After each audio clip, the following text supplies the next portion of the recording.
Le magazine de la rédaction qui passe en revue l'actualité de la semaine. Semaine marquée par la commémoration de l'an 1 du Parti des peuples africains Côte d'Ivoire, événement célébré lundi à Treichville en présence du leader de cette formation politique, le président Laurent Gbagbo.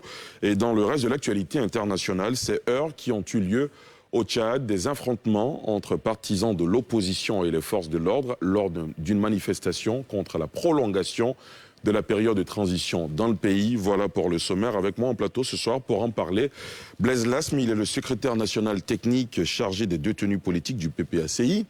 Marie-Gisèle Nguessan, qui est journaliste. Éric Douot, analyste, cofondateur de la Garde citoyenne. Guillaume Bateau, journaliste directeur des rédactions de Notre Voix. Docteur Arthur Banga, historien, analyste politique. Et enfin, maître Youssouf Meïté, avocat au barreau de Paris. Bonsoir à vous, chers invités. Merci d'avoir accepté notre invitation. Bonsoir, Ali. On a la chance d'avoir une dame avec nous ce soir, Marie-Gisèle Nguessan. Merci d'être là. C'est avec beaucoup de plaisir, Ali. Plaisir partagé.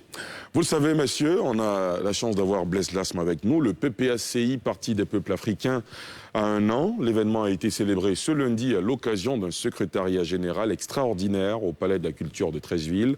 L'ancien président Laurent Gbagbo a été présenté comme le candidat naturel du parti aux élections présidentielles de 2025. On en parle dans un instant. Ce sera après ce sujet de Pierre Dipomelin et Eric Kimon. Porté sur les fonds baptismaux il y a 1 an, le PPACI, Parti des peuples africains de Côte d'Ivoire, sonne l'heure du premier bilan. C'est le Palais de la Culture qui a accueilli les militants et sympathisants de l'ancien chef de l'État, Laurent Gbagbo, présenté par le secrétaire général du parti comme le candidat naturel du PPACI aux prochaines élections présidentielles. Le président Laurent Gbagbo est notre candidat. Je répète une dernière fois, du haut de cette tribune, en 2025, le président Laurent Gbagbo est notre candidat.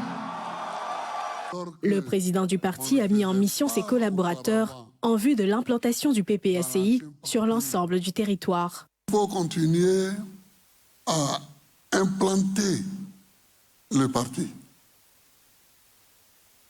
Il faut que d'ici la fin de cette année, on ait fini l'implantation.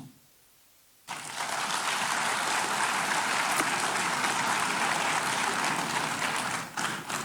faut que d'ici la fin de cette année, on ait achevé l'élection des secrétaires généraux de comité de base, l'élection des secrétaires de section.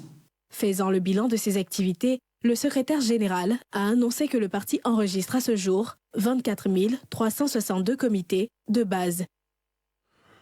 Blaise Lasme, vous qui êtes le secrétaire national technique chargé des détenus politiques du PPACI, au soir de cette première année d'existence du PPACI, à l'heure du bilan, quelles sont les grandes lignes? Alors, c'est un parti qui est performant, avec une situation qui est innovante, mais qui fonctionne très bien. Quelle est l'innovation? L'innovation, c'est qu'il y a différentes commissions qui ont été mises en place pour fluidifier la gestion du parti, pour améliorer sa gouvernance. Et les résultats sont là. Nous sommes aujourd'hui à 25 000 bases qui ont été créées. Nous avons 5 000 bases qui ont été installées effectivement. Nous avons 133 000 militants qui sont détenteurs de leur carte de militant. Et le processus se poursuit. Et nous avons un ensemble de 500 000 personnes qui sont inscrites sur nos listes. Donc le PPACI, après 1 an d'existence, va très bien. C'est une puissante machine qui s'est mise en marche et qui avance allègrement vers la prise de pouvoir effective. On a entendu le président Laurent Gbagbo attacher du prix clairement à l'implantation sur l'ensemble du territoire national. À ce niveau, est-ce que vous avez l'impression que vous êtes représenté dans toutes les grandes villes, toutes les contrées de la Côte d'Ivoire? À ce niveau, au vu du bilan que nous avons évoqué avec le secrétaire général du parti, Damna Dia Picasse, nous pensons que l'implantation se poursuit bien. Elle se poursuit allègrement. Et les résultats qu'on a déjà eus, qu'on a déjà perçus, sont assez évocateurs. Mesdames, Messieurs, le Parti des peuples africains Côte d'Ivoire a démarré l'année dernière. On est à 1 an aujourd'hui d'existence. Arthur Banga, réaction? Je dirais que pour moi, le bilan est très mitigé. Et le mot, il est même sympa. Parce que d'abord, le PPACI, il est mal né. Il est mal né. Il est mal né. Ouais, il est né dans des conditions... Pourquoi il est mal né? Il est mal né parce que le PPACI, quand on attendait le retour de Laurent Gbagbo, c'était pour qu'il rassemble la gauche. Or, le PPACI est né dans la division. Donc, Laurent Gbagbo a manqué de mettre autour de lui tous ses lieutenants. Et c'est déjà sa première incapacité en tant que leader de la gauche. Et aujourd'hui, on peut peut-être faire croire avec des chiffres, c'est un nouveau parti avec de vieux personnels politiques. Il n'y a rien de nouveau dans ce parti, il n'y a pas le nom. Blaise Lasmin jeune. Oui, mais quand il dit vieux, c'est un ancien. Blaise, il est dans la politique, on a fait plusieurs plateaux ensemble. Donc quand Blaise va devant s'implanter dans à Koumassi, il ne va pas me dire qu'il est nouveau. Il peut mettre ça dans les chiffres comme nouveau, mais Blaise n'est pas nouveau. C'est ce que je suis en train de dire. Donc ce n'est pas de nouveaux personnages. Ce sont des personnages anciens avec un passé politique, une activité politique. Donc il n'y a rien d'impressionnant. C'est comme si le RHDP ou le PDCI... Ça peut être aussi un avantage que d'avoir des gens expérimentés sur le terrain. Oui, justement, donc, par rapport à cet avantage, les chiffres qu'ils donnent, voilà, ça peut être intéressant peut-être pour de nouveau. Donc moi, je pense que déjà, cette base-là, le fait d'être parti, d'avoir entamé ce parti sans rassembler comme on l'attendait, ça pèse aujourd'hui parce que le dynamisme n'est pas là. Vous voyez, dans certaines régions... Quand je prends par exemple la région du Moronou, la région dans le Sanvi, où des leaders, s'ils étaient encore au PPACI, allaient porter ce parti, il en manque aujourd'hui. Deuxième chose qui est inquiétante pour ce parti, à la sortie de ce congrès, c'est d'entendre notre candidat naturel, Laurent Gbagbo. On en reparle tout à l'heure. Okay, d'accord. Eric Douo.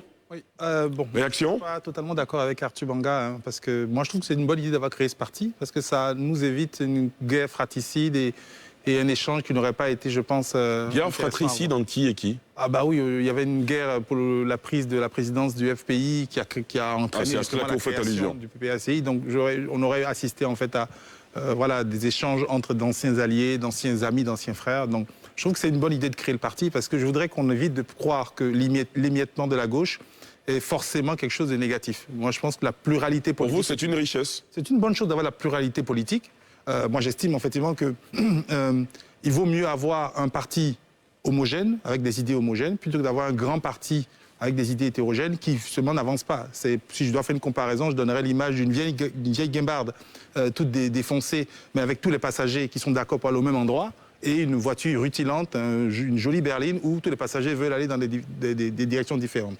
On n'avancera pas, malgré qu'on ait... voilà. Et beaucoup de partis s'enlisent aujourd'hui parce que les membres qui font partie de ce parti sont dedans, non pas parce qu'il y a une convergence d'idées, mais parce que, justement, tout le monde veut être à l'intérieur du parti pour une image de cohésion.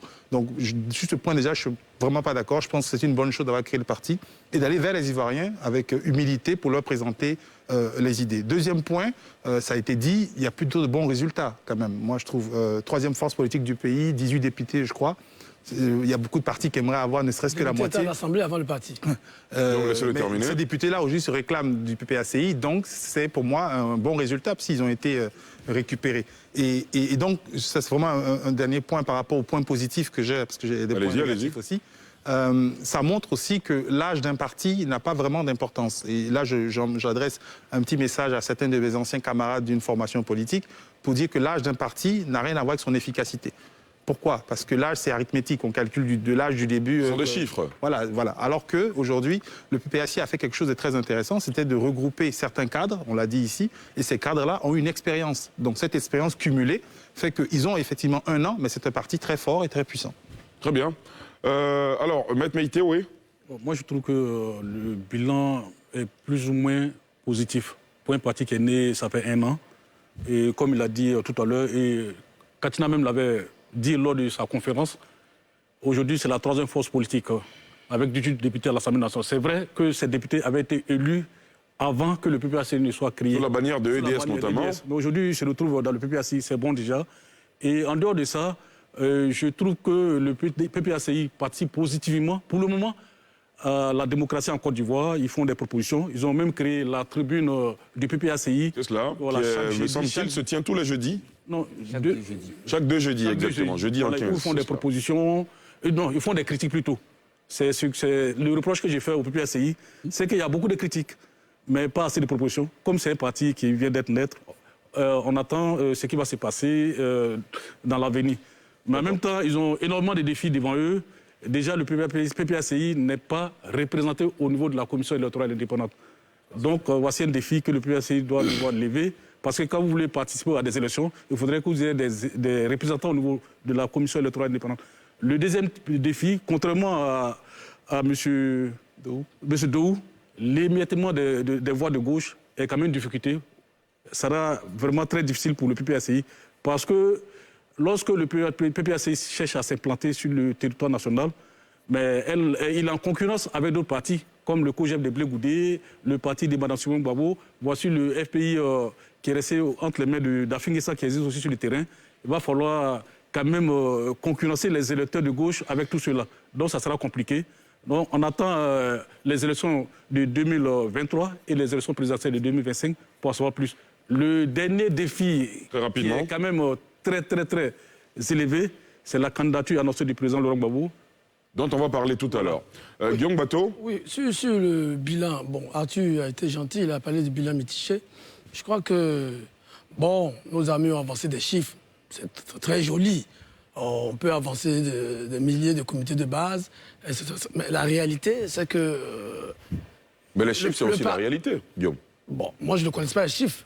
Moi, je suis régulièrement dans les régions, je regarde, je prends la région qui est la mienne, donc la région du Tonkpi, de Mans. Et quand je regarde la réalité du PPACI dans cette région, pour ne parler d'elle, je ne vois pas un parti conquérant tel qu'on veut le présenter. Et contrairement à ce que Eric dit, justement, le PPACI, comme il a dit, c'est une voiture peut-être rutilante, apparemment, mais avec des gens qui sont aussi homogènes. Et c'est une réalité aujourd'hui. Toutes les factions qui sont à l'intérieur, les batailles de positionnement qui ont été même dénoncées parfois par des médias proches d'eux, montrent clairement qu'il n'y a pas autant d'homogénéité. On va y arriver tout à l'heure quand on va parler de la candidature du président Laurent Gbagbo, qui, de mon point de vue, a été annoncée avec précipitation, justement, parce qu'il y a des batailles de positionnement. Le résultat, le retour sur le terrain n'est pas aussi élogieux qu'on veut faire croire.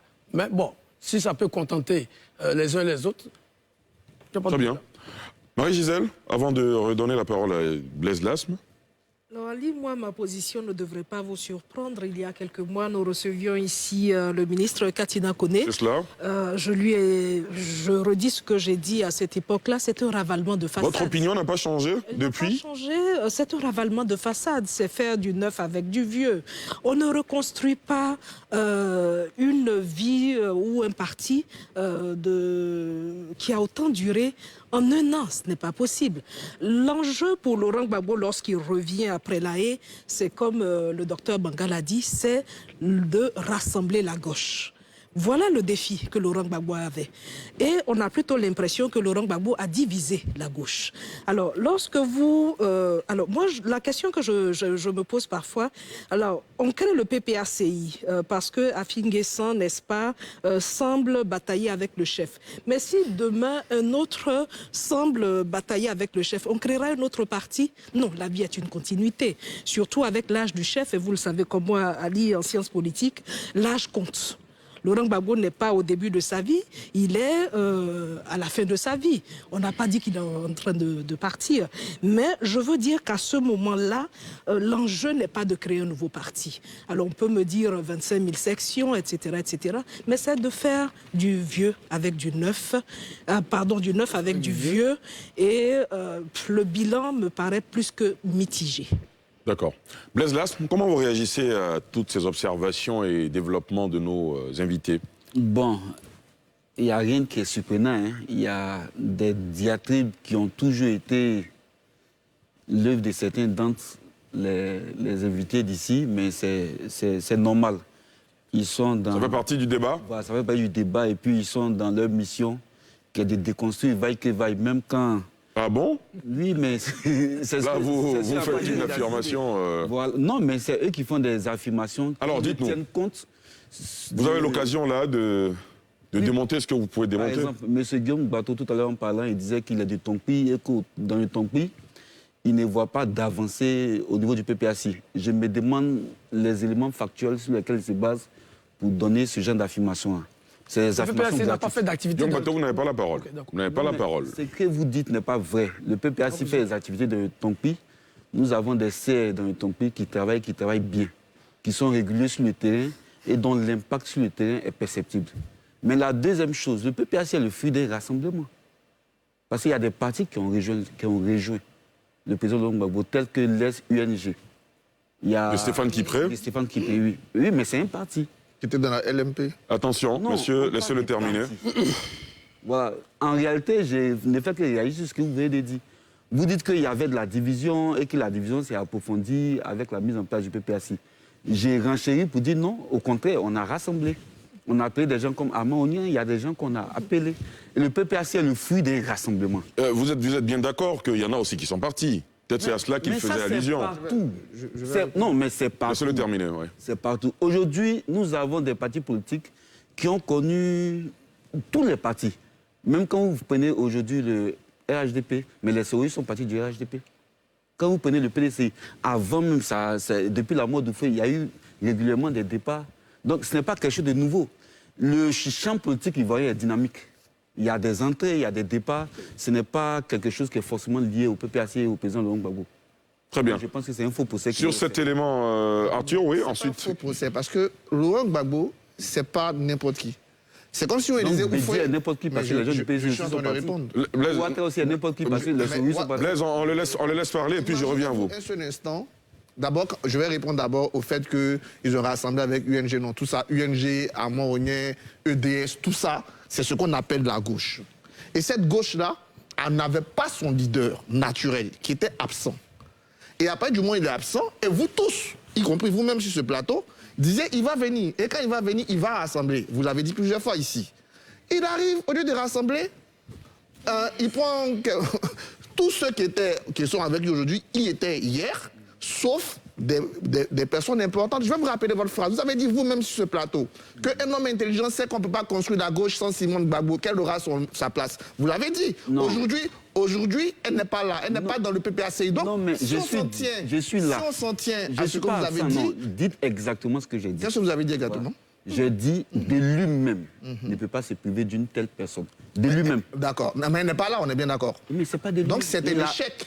Non. Il n'a pas pu rassembler. Bon, Arthur, où est-ce que vous voulez en venir? Terminez sur votre développement. Sur ce point important, que Laurent Gbagbo venait, et il a dit lui-même dans sa première déclaration, quand Guy Kaoué est parti le voir à l'époque, il était à La Haye, il a dit le plus important à Bruxelles, c'était de rassembler la gauche. Aujourd'hui, cette mission, elle a échoué. Et comme elle a échoué, on crée un parti qui fait du neuf avec du vieux pour nous faire croire que c'est du neuf. Donc pour vous, ce postulat fait que, à vos yeux, cette première année, c'est un échec. Et deuxième chose, je termine. Très rapidement. Deuxième chose, on parle de la pluralité de la gauche. Ça peut être intéressant en termes de dynamisme, mais n'oubliez pas, Eric, on a un système électoral qui a 2 tours. Et si on part du principe qu'on a 3 grands partis politiques, aujourd'hui, il y a un bloc autour d'Alassane Ouattara, il y a un bloc autour d'Henri Konan Bédié, et il y a un émiettement autour de Laurent Gbagbo. Qui perd? C'est la gauche. Attends, mais... La gauche ivoirienne... Oui, mais c'est assez grave ce qu'il a dit. Donc, attendez, chez Ouattara, il n'y a pas d'émiettement. Non, il n'y a pas d'émiettement. Quand Soro Guillaume s'en va, quand des gens créent des mouvements autour de Soro Guillaume qui partent du RHDP, c'est pas un émiettement? Oh non, mais c'est pas très bien. Bon, alors, messieurs, nous sommes des intellectuels, on ne va pas tous parler à la fois.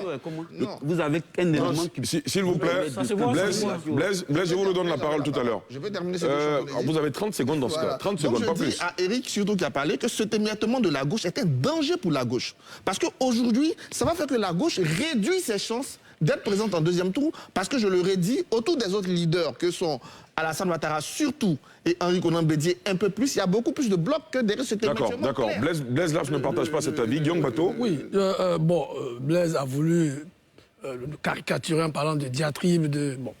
Mais je veux dire, je maintiens, moi je suis originaire de la région du Tompi, et... Pour lui, il y a des actions qui sont posées au quotidien, les effets sont palpables. Je dis, moi... On n'appelle pas les mêmes yeux, c'est tout à fait normal. Mais ce que je sens dans cette partie de la Côte d'Ivoire, où il y a effectivement un bassin électoral assez important, les responsables, coordinateurs régionaux, qui l'ont annoncé, on ne voit pas l'adhésion. On ne voit pas le basculement. Parce que le projet initial du PPACI, pour ne parler que du Front populaire ivoirien, c'était de vider le parti de ses militants, de vider l'enveloppe.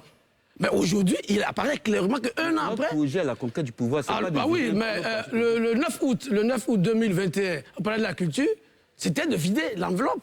Mais l'enveloppe, au contraire, Bon, d'accord. au contraire, n'a pas été vidée. Donc sur ce point seulement, c'est un échec. C'est entendu, on vous a bien entendu. Éric Dou, Oui, réaction? d'accord, juste à ce qu'a dit Arthur tout à l'heure. Effectivement, l'émiettement de la gauche réduit ses chances, mais je pense que moi, je le vois dans un autre sens. Est-ce que, justement, la gauche mérite d'aller à un deuxième tour? C'est la question. Ça, c'est notre débat. Voilà, non, mais c'est pour ça que je le dis, moi. S'ils ne comprennent pas qu'il faut se réunir pour avoir plus de force, peut-être qu'ils ne méritent pas, justement, de gouverner. Donc, ils vont y réfléchir. C'est un échec. Moi, Donc, toi, tu es notre sorcier. S'il vous plaît, messieurs, s'il vous plaît. Mon postulat de Éric, départ terminé. sur l'hétérogénéité, c'est de dire que je préfère que chacun aille avec son sac au dos vers les populations pour leur expliquer le bien fondé de sa position et que tout le monde le fasse et que ça crée le débat. plutôt que... Pardon, je termine. Non, Arthur, vous n'avez pas le droit. Plutôt que justement de faire des alliances contre nature qui finissent toujours par nous mener dans le mur. Voilà ce que je voulais expliquer par rapport à cette situation. Mais si je peux garder juste la parole pour terminer en 30 secondes sur Oui, quelque bien sûr, chose, bien sûr. pour répondre, ou en tout cas pour donner un élément de plus à M. Lasme. Oui. On a fait ici un constat plutôt, on va dire, assez superficiel de la situation. Il y a des choses quand même à redire. Hein. C'est juste que pour un bébé d'1 an, on s'est dit peut-être qu'il fallait avoir un peu d'indulgence. Mais moi, j'ai cité deux points qui, en tout cas, m'ont un peu gêné dans la démarche du PPAC sur cette première année. La première chose d'abord, c'est que je n'ai pas vu la fameuse innovation dont il a parlé au départ. Pour moi, ce sont les mêmes personnes, on l'a dit, ce sont surtout les mêmes méthodes.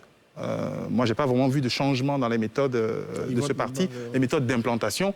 Je ne suis pas un grand fan, moi, de certaines choses qui sont un peu traditionnelles dans la politique ivoirienne, comme par exemple parrainer des tournois de football. Bon, moi, je me dis, je préfère autre chose, je préfère peut-être des débats d'idées, je préfère que les membres de ce parti acceptent de venir dans des émissions comme celle-là pour expliquer leur idéologie, expliquer leur projet. Et ça, c'est peut-être des choses qu'on n'a pas forcément entendues, même s'il faut reconnaître que ce parti a été quand même audible sur certains grands sujets. La CMU, la cherté de la vie, les 46 soldats qui sont détenus au Mali et d'autres sujets.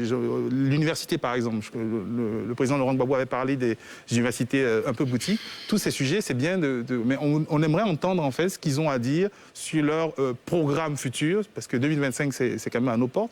Et le deuxième point, pour en terminer, j'aurais voulu voir de l'innovation dans les visages qu'on nous présente. Un peu de jeunesse, c'est ce que j'attendais. Très bien. On a beaucoup parlé de jeunesse en 2020. Et il y a une chose qui s'est passée.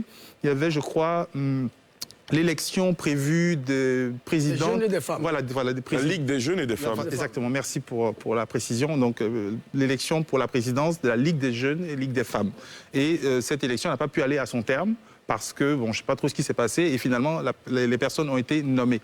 Bon, c'est peut-être anecdotique, c'est peut-être rien, mais moi, en tout cas, c'est un des signaux qui me font dire que ce parti n'a pas vraiment changé par rapport à celui à partir duquel il a été créé. D'accord. Marie-Gisèle Nguessan, Maître Meïté, je reviens à vous tout à l'heure. Blaise Lasme est un membre du parti. On va lui laisser le temps de répondre à toutes les observations qui sont faites ici. Blaise, autre réaction par rapport à tout ce qui vient d'être dit? Alors, je vais commencer par ce que Éric vient de dire. Au niveau de l'élection des jeunes et des femmes, il n'y a eu aucun problème. Le problème se trouvait plutôt dans la méthode. Donc il y a eu un problème. Au moins, vous devez nous reconnaître qu'il y a des instances de régulation interne qui fonctionnent très bien. Au moins ça. C'est au sein de tous les partis. Que nous sommes une structure démocratique. Alors, expliquez-nous ce qui s'est passé. C'est le problème. Guillaume, attention. Eux-mêmes, ils ne pensent même pas à faire élection. Nous, au moins, on cherche à faire élection. Et puis... C'est pas vrai. Terminez, Blaise. Alors, ce que je peux dire, c'est que... Lui, les jeunes et les femmes ici. Guillaume, attention. Hein. Je vais répondre après. Non, bien sûr, absolument. Terminez. Ça va, je peux aller. Oui, vous pouvez aller. Allez-y. C'est lui qui dirige. Non, pas du tout. C'est pas lui qui dirige du tout. C'est moi qui vous donne la parole. Allez-y, vous avez la parole. Au niveau de l'élection des jeunes et des femmes, le comité de contrôle a pensé et a raison qu'il fallait d'abord procéder à l'installation des bases. C'est les données issues de ces installations qui permettront de déterminer l'électorat qui va constituer le fichier électoral au niveau des jeunes et des femmes. C'est tout simplement ça. Donc nous sommes dans le processus d'installation des bases. Sur les 25 000 bases qui ont été identifiées et répertoriées, il y a 5 000 bases qui ont été effectivement installées. À l'issue de ces installations-là, on va retirer des fichiers ceux qui ont moins de 35 ans. Et on va procéder, sur la base de ces données-là, à l'élection du président des jeunes. C'est simple, il n'y a aucun problème. Il y a Donc aucun autre- l'élection va se faire, mais un peu plus tard. Ça va se faire quand le processus d'installation des bases va s'achever. D'accord. Marie-Gisèle, Alors moi, ce que Blaise Lasme dit là m'inquiète encore plus. bah pourquoi? Un vieux parti comme le PPACI... On parle d'un an. Non, vous n'avez pas un an. Comme on l'a dit tous ici, c'est faire du neuf avec du vieux. Donc vous avez l'expérience. Non, vous avez l'expérience. Vous voyez, l'enveloppe n'est pas la plus importante. C'est les hommes qui sont à l'intérieur. Et les hommes qui sont à l'intérieur, vous avez de l'expérience. Marie-Gisèle, où voulez-vous en venir? C'est pour en revenir à l'absence totale de visibilité sur cet appareil-là. Lorsque vous tentez de nous expliquer que l'élection des jeunes n'a pas eu lieu parce que le comité de contrôle a senti qu'il fallait faire un processus antérieur à cela. Mais c'est un drame, parce que ça ne peut pas vous arriver à vous, PPACI, n'est-ce pas? C'est quelque chose qu'on anticipe, mais bref. Alors, j'aimerais rebondir sur ce que Eric a dit tout à l'heure. Alors, Eric a commencé par nous dire que l'émiettement donc, de la gauche est un avantage.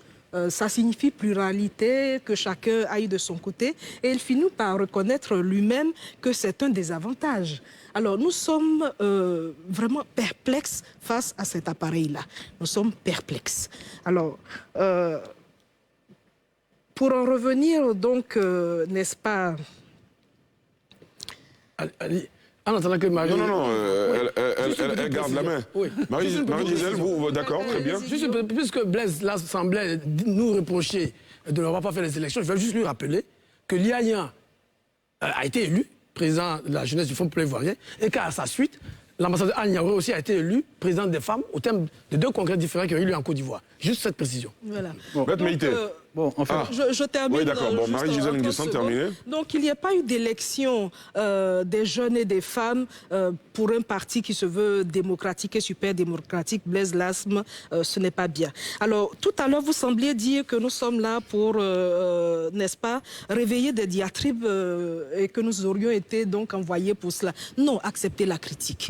Accepter la critique. Lorsqu'on vous porte la critique au PPACI, cela ne veut pas dire que nous avons été missionnés. Nous sommes des analystes, nous voyons que les choses n'avancent pas, comme vous l'aviez prédit, eh bien on le dit, parce que nous ne sommes pas des partisans du PPACI, nous sommes des analystes. Ok, je peux réagir à ça. Oui. Madame, en réalité, ce qu'on dit, c'est simple. Hein. Vous êtes en train de dépeindre le PPACI en tout noir. Pour vous, il n'y a rien de positif. Tout est négatif. Mais à peu près, ce n'est oui, pas crédible. à peu Ce près. n'est vraiment pas crédible. Bon. C'est une analyse qui est dénuée de fondements. Et je m'interroge sur vos motivations en réalité. Mais parce que c'est un parti que nous avons connu les hommes qui le composent. Mais c'est le FPI, non, c'est pas le FPI. Non, mais c'est pas le FPI.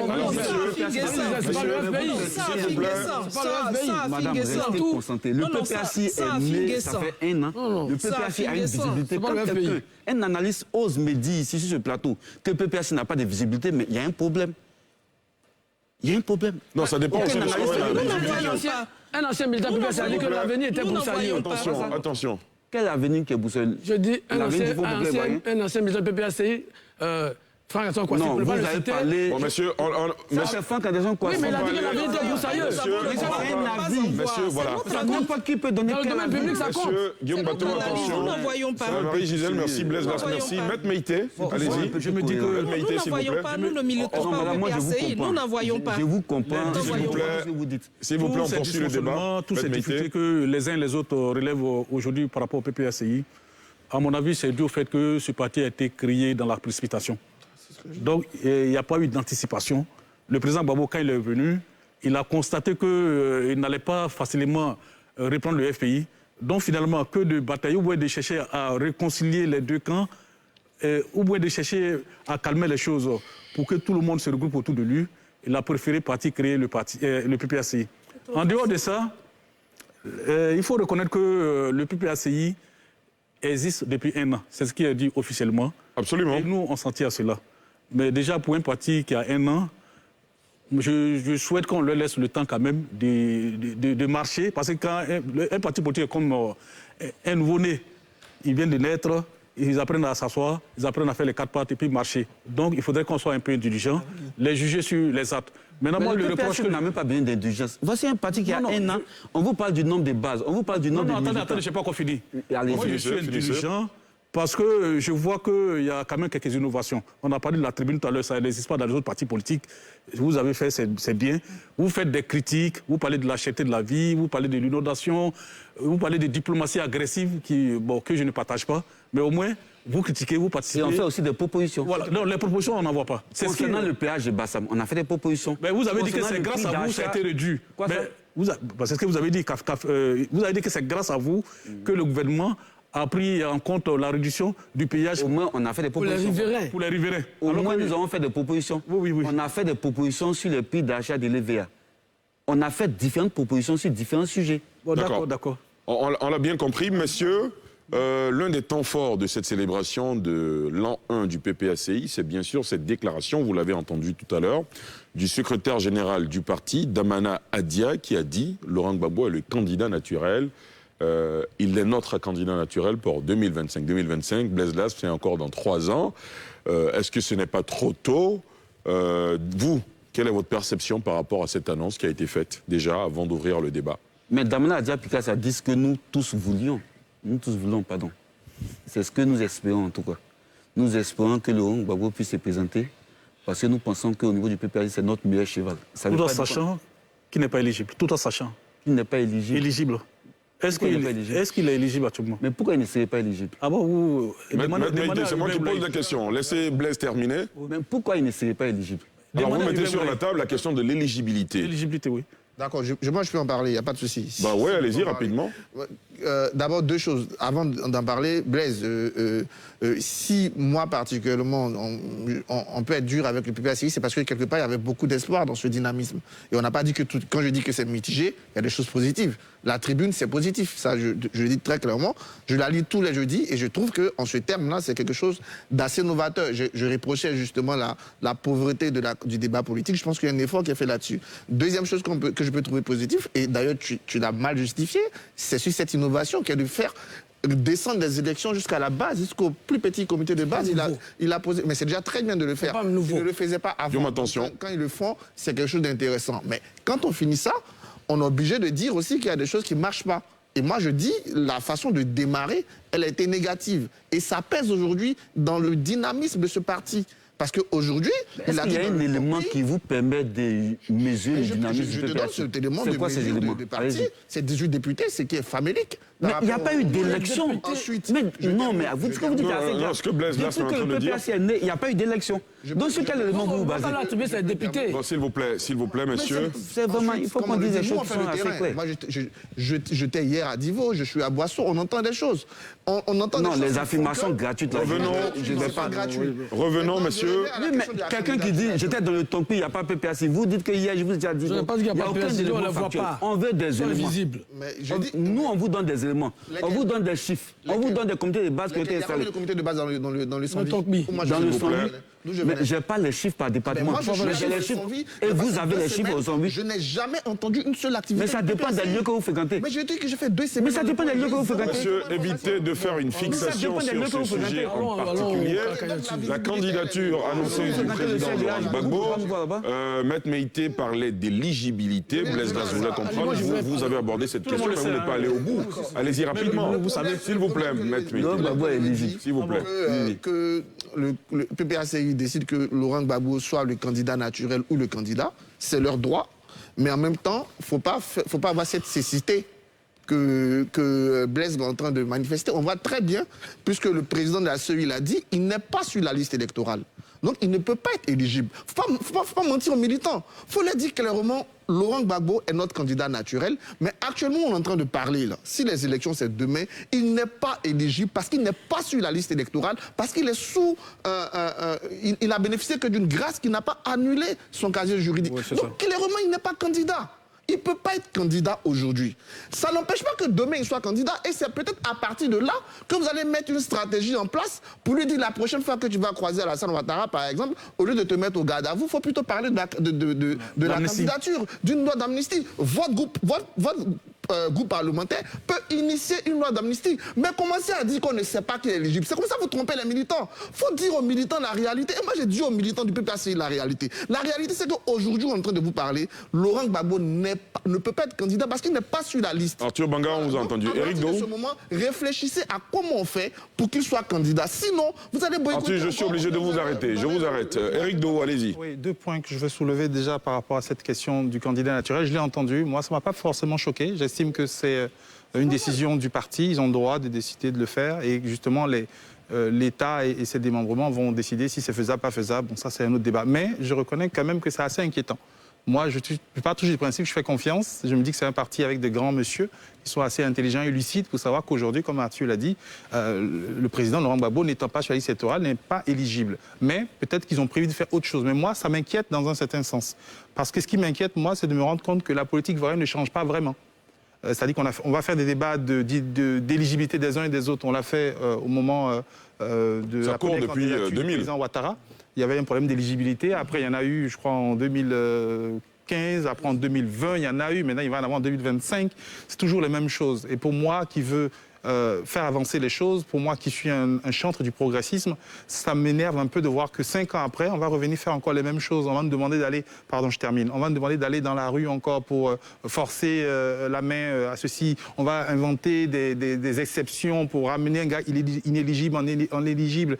Je trouve que c'est vraiment dommage. Et je vais terminer sur le second point parce que c'est à peu près la même chose. Ça reste en fait cette manière de voir la politique qui est vraiment dommage et qui fait que beaucoup de gens aujourd'hui, qui sont jeunes comme moi, qui n'ont pas, on va dire, de lien avec ce passé politique de la Côte d'Ivoire, ne comprennent pas les choses et ne s'intéressent pas à la politique. Je fais ce point pour répondre à madame à côté de moi, qui me disait que voilà, je ne comprenais peut-être pas qu'il y avait un avantage et un inconvénient dans l'hétérogénéité. J'ai dit qu'au moment où le PPACI a été créé, la bonne chose à faire était d'éviter des querelles enfantines, des querelles puériles et de créer son propre parti et ensuite aller vers les Ivoiriens et attendre justement cette création-là. Parce que si justement on ne peut pas aujourd'hui créer un parti en sortant d'un autre, aller vers les Ivoiriens et les convaincre, à quoi servent les élections si on ne convainc pas les gens? On fait bien des campagnes, je termine s'il vous plaît. D'accord, terminez. On fait bien des campagnes électorales pour aller convaincre les gens. Donc moi, je suis peut-être naïf de croire qu'aujourd'hui, quelqu'un du PPACI peut très bien aller convaincre un militant du COJEP de les rejoindre.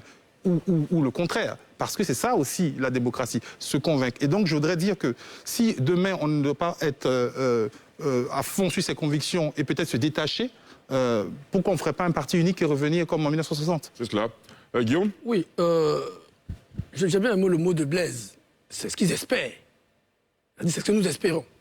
Mais ils savent bien que le président Gbagbo ne sera pas candidat en 2025. D'abord, les amis qui l'ont pris sur le plan juridique, il n'est pas sur la liste électorale, son casier judiciaire n'est pas aseptisé. Mais au-delà de ça, on voit que le président Gbagbo, il n'a plus ses 18 ans. On l'a vu, on le voit sur vos images. Il a même dit lui-même qu'il sort d'une maladie, et il a supplié ses camarades de lui permettre de rester assis pour faire son discours. Donc, je crois qu'aujourd'hui, si mon ami Damana fait ce discours, ce n'est pas pour nous. C'est plus pour ses camarades de parti. Parce que, je l'ai dit en intro, tout le monde sait que le chef n'a plus la force de continuer ce combat jusqu'en 2025. Mais il essaie pour dire qu'il n'y a pas d'alternative. Or, dans un parti normal, il doit y avoir une alternative. C'est l'alternative qui est logique.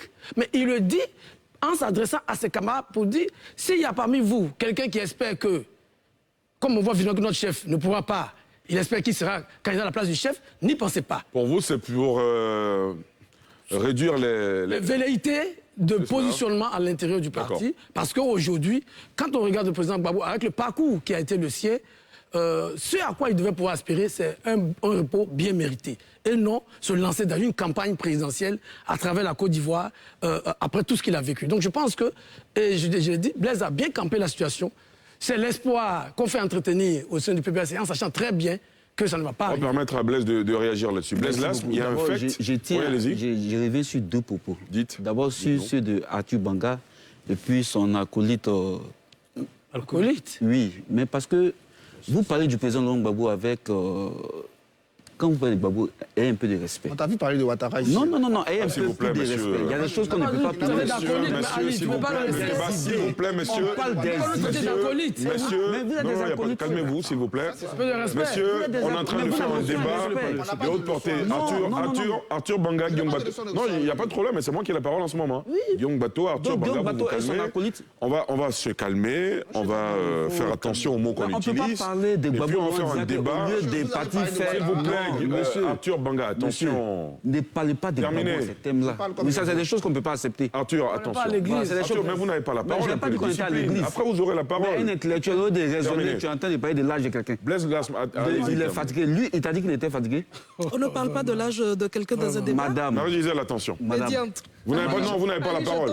Non, pas du tout. Blaise, terminé.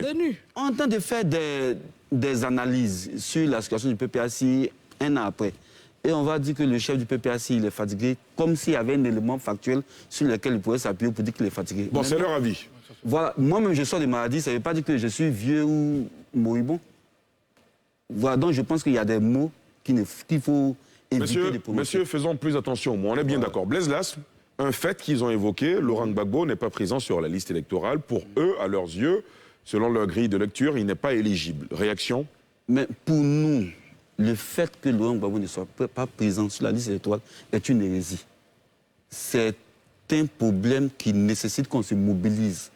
Parce que les justificatifs sur lesquels ils se sont appuyés pour l'extrait de la liste électorale, c'est une condamnation pour un braquage à la BCAO que jusqu'à présent, nous dénions. Donc pour nous, c'est un combat à mener. Quand on dit que Laurent Gbagbo est candidat, nous comptons donner les moyens. Et tous les moyens, que ce soit la diplomatie, que ce soit la politique, que ce soit la négociation, que ce soit les marches, que ce soit les sit-ins, nous comptons donner tous les moyens que les lois nous offrent pour pouvoir remédier à une situation qui pour nous est anormale. Moi, j'aurais voulu que Banga se révolte même contre la décision d'Alassane Ouattara de gracier au lieu d'amnistier. Parce que celui qui a gracié au lieu d'amnistier, c'est lui qui a le problème. Mais pourquoi personne n'en parle ici? Comme j'ai été interpellé, je réponds. Moi, je réponds. Maître Meïté d'abord. Non, mais bien sûr, mais vous aurez la parole. Maître Meïté va réagir ensuite. J'aimerais rappeler à M. Blaise Blams que les décisions de justice qui sont rendues, à part du moment où elles sont définitives, s'imposent à tout le monde. M. Gbagbo a été condamné. Il a fait appel, l'appel a été confirmé. Donc la condamnation de 20 ans apparaît dans son casier judiciaire. Il a été condamné par contumace. Il a été condamné par défaut. Par défaut? Voilà. Et par pas défaut. par contumace? Non, pas par contumace, par défaut. Donc, Parce que le président de la CEI avait indiqué à l'époque. La condamnation devient définitive. Ça veut dire qu'il n'y a plus de voie de recours qui s'impose à lui. Donc aujourd'hui, la fois dernière, le président a pris une décision de grâce. Mais c'est ce qui ressort de son pouvoir. C'est le pouvoir que la Constitution lui donne. Ce n'est pas à lui de prendre une loi d'amnistie. La loi d'amnistie est prise par les parlementaires. Vous avez 18 députés. Je l'ai dit ici la fois dernière. Pourquoi ne pas déposer une proposition de loi d'amnistie? Et en 2018, l'amnistie qui a été prise, elle a été prise à partir des députés? C'est une ordonnance. Amnistie qui concernait Simone Gbagbo. Une ordonnance. C'est une ordonnance. Une ordonnance qui intervient dans le domaine de la loi. Et vous-même, vous avez critiqué, tout le monde a critiqué cette ordonnance-là. On dit que c'était illégal. Il y a plein de défenseurs des droits de l'homme, même des opposants qui ont critiqué cette ordonnance. Donc cette fois-ci, le président, il veut respecter la Constitution en prenant une décision qui lui appartient. Maître, donc, oui. Terminer. Non, je termine. Bon, donc à partir du moment où la condamnation figure dans son casier judiciaire, M. Gbagbo, vous le savez très bien, ne peut pas être candidat. Donc ce n'est pas la peine, comme il a dit tout à l'heure, de tromper vos militants. Moi, je pense que vous devez militer actuellement là pour le vote d'une loi d'amnistie. C'est tout ce que vous pouvez faire. Sinon, il n'y a rien à faire. Blaise Glass, est-ce que c'est envisageable que vous suscitiez une loi d'amnistie en vue de voir Laurent Gbagbo amnistié? Il y a des actes qui relèvent de la politique. Voilà, nous sommes un parti politique. Autant on a pu obtenir des choses hier par certains procédés, autant on peut en obtenir encore par d'autres procédés. Nous sommes sereins. Laurent Gbagbo est notre candidat. Pour le moment, nous sommes dans la phase d'implémentation des idées qui ont prévalu à la mise en place du PPACI. Nous sommes en phase d'installation de nos bases. Quand le moment va arriver, certains combats vont être urgents et nous allons les mener. J'espère que ça ne sera pas violent. Nous ne sommes pas habitués à la violence. D'accord. Marie-Gisèle? Oui, Ali, alors moi j'aimerais dire à M. Lasme que nous ne sommes pas sur ce plateau pour adouber M. Laurent Gbagbo. Nous sommes des analystes politiques et donc nous critiquons tous les dirigeants. Alors parler de l'âge de M. Laurent Gbagbo n'est pas un péché.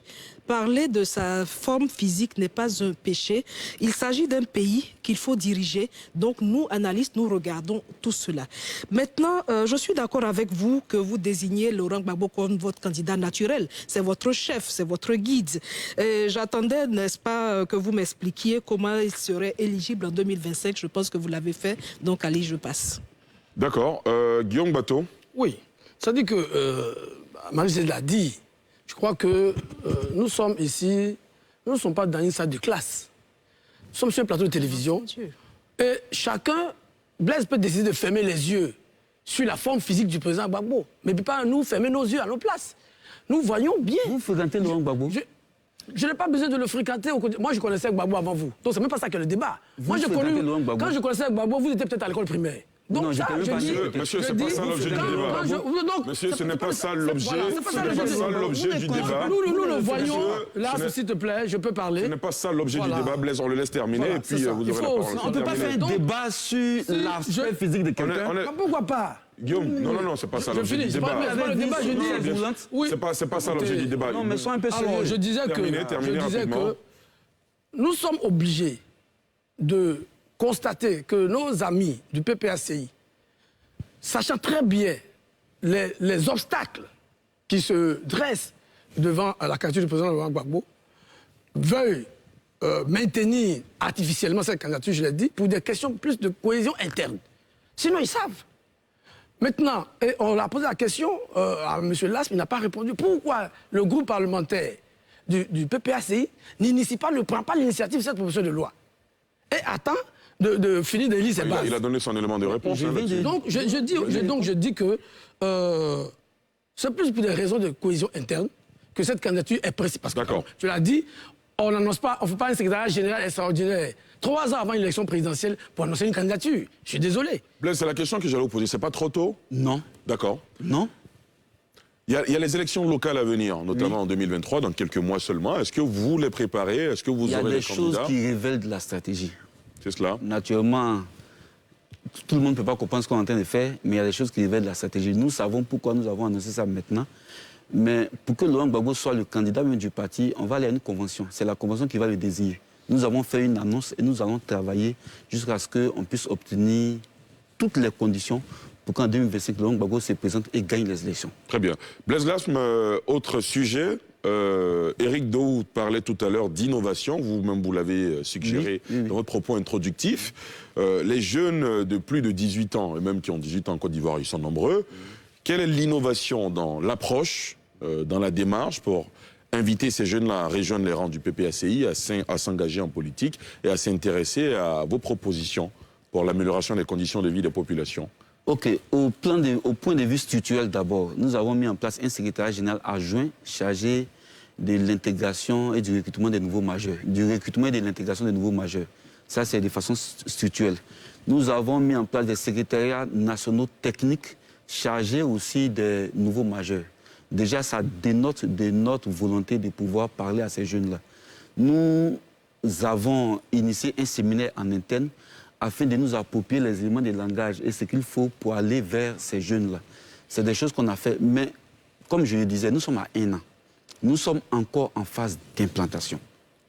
Et le président, il a dit, dans l'élément vidéo, il a dit jusqu'à la fin de l'année, il va falloir qu'on finisse avec l'implantation pour passer à autre chose. Bon, nous avons un discours cohérent, nous avons un discours attractif pour ces jeunes-là.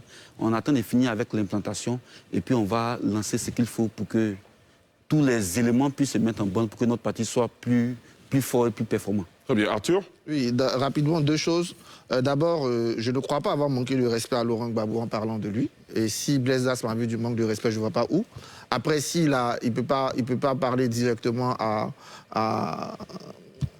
Guillaume qui a parlé de fatigue, je n'ai pas prêté ce mot. Oui, j'ai très peur de lui, je ne peux pas lui parler. Voilà, donc ne m'associe pas.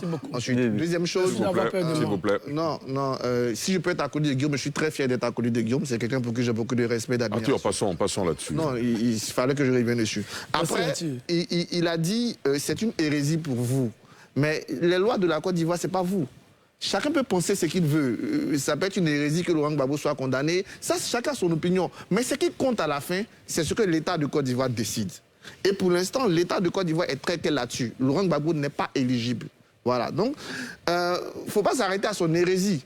Et je le dis, heureusement qu'il a dit qu'ils ont des stratégies, on espère qu'elles paieront. Mais il m'a demandé, est-ce que je suis choqué par la grâce sous amnistie? Moi, je l'ai dit le 7 août, on était à Yamso quand on enregistrait, je l'avais déjà dit, je le répète ce jour. Ce qui me choque, c'est votre atonie. Le fait qu'on ait un groupe parlementaire capable d'initier une loi, et ce groupe parlementaire dit, moi je n'initie pas de loi, mais pourquoi l'autre? Au lieu à chaque fois de se demander ce que Ouattara fait pour, posez-vous la question au moins une seule fois dans votre vie, qu'est-ce que nous on fait pour?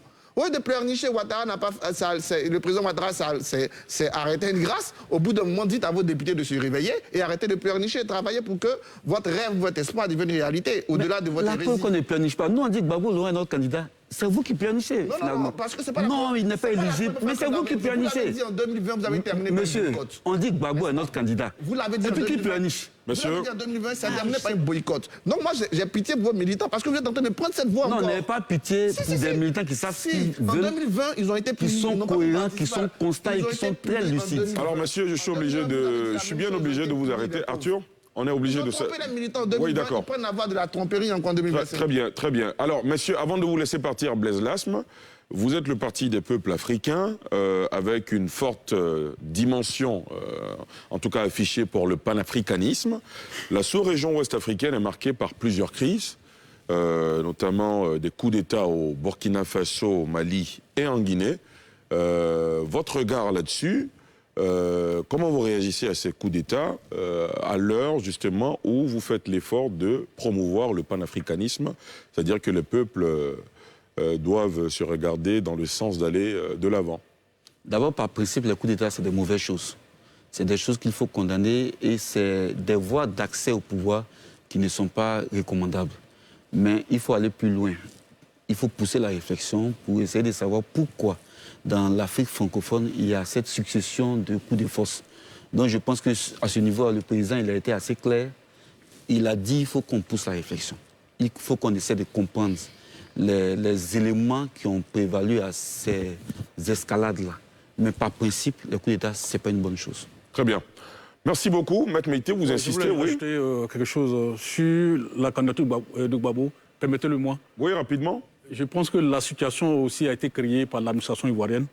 Parce qu'à partir du moment où quelqu'un est condamné et qu'il a perdu ses droits civiques, normalement, il ne doit pas diriger un parti politique. Donc cette tolérance-là fait qu'ils peuvent demander plus. Donc il aurait fallu être clair dès le départ. Voilà, donc comme je n'ai pas encore vu le récépissé, quand il a dit qu'il a eu assez au récépissé, donc je ne sais pas s'il est le président du parti. Si vous parlez ensemble, les téléspectateurs, ils ne savent pas quoi suivre. Il y a une information qui n'était pas... Non, je n'ai pas eu assez au récépissé, donc je ne sais pas s'il est le président du parti. D'accord. Blaise Lasme dit qu'il est le président du parti. Le président du PPAC. C'est sur le récépissé, c'est tout. C'est sur le récépissé, c'est reconnu, c'est admis par l'administration. Voilà. C'est pour ça qu'on dit que Laurent Gbagbo sera candidat. Vous savez que ça ne lie pas le Conseil constitutionnel. Si l'administration est tolérante par rapport à ça, ça ne lit pas le Conseil constitutionnel qui regarde les conditions d'éligibilité. On entend de finaliser notre implantation. Après, on va engager les combats. D'accord. Blaise Lasme, avant de vous laisser partir, réaction. À quoi doit-on s'attendre les futurs mois au niveau du PPACI? Les futurs mois, on va voir un PPAC plus offensif. D'abord, le PPAC a habitué l'opinion à des interventions régulières et opportunes sur les différentes situations qui jalonnent la vie de la nation. Nous allons beaucoup être plus offensifs. Nous allons animer l'actualité et la vie politique en Côte d'Ivoire. Nous nous préparons aussi sérieusement pour les élections municipales et régionales à venir. Nous avons des candidats qui sont déjà prêts. Nous sommes en train de formaliser notre pensée politique, l'affiner, l'implémenter et nous pensons que le PPAC, très bientôt, à travers les élections municipales et régionales, sera en tout cas perçu comme la première force politique en Côte d'Ivoire. Vous serez candidat? Bien sûr. Vous-même? Oui. Très bien. On peut savoir où? Non, pas plus ou moins. D'accord, très bien. On aura d'autres nouveaux visages. Oui. Très bien sûr. Et puis le PPAC, contrairement à ce qu'on pense, il y a 80% des jeunes dans la direction du parti. D'accord. Là, il y a une nouvelle direction qui vient d'être faite. La SCA publiée d'ici demain mercredi, il y aura un secrétaire général, il y aura encore beaucoup plus de surprises. On est attractif, on est attrayant. Il n'y a pas de problème de ressources humaines. Alors, merci beaucoup. Merci beaucoup, monsieur. On a même un surplus de ressources humaines. Dans quelques instants, nous allons partir. Dans la deuxième partie de cette émission, nous allons parler de... S'il vous plaît, monsieur Guillaume, attention. Dans la deuxième partie de cette émission, nous allons parler de l'actualité internationale. S'il vous plaît, monsieur. Merci beaucoup. Minorité veut... Monsieur, s'il vous plaît. Je disais que dans la deuxième partie de cette émission, nous allons parler de la situation à l'international avec notamment les affrontements qui ont eu lieu